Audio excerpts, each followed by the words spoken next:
Friday the 24th of March saw the country come together on a day of solidarity in support of Khwezi, the woman who pressed charges against Jacob Zuma.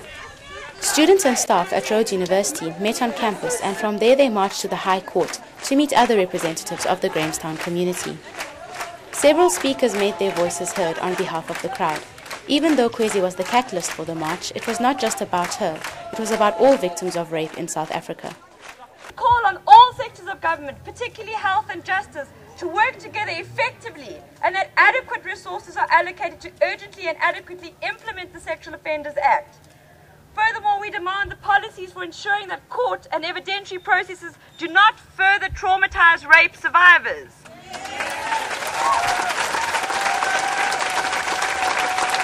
We also demand that appropriate sentences be handed down to convicted perpetrators.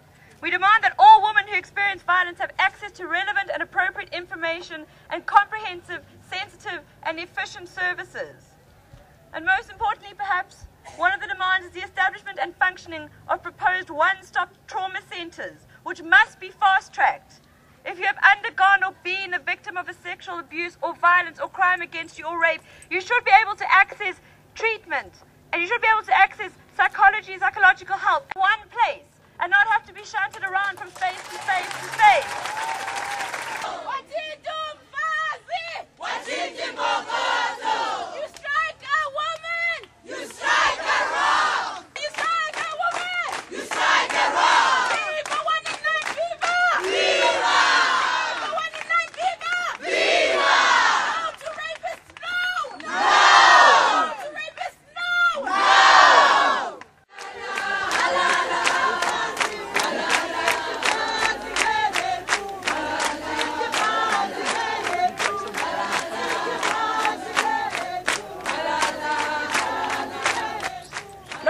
Ufuna sazi amalungelo ethu siwamele.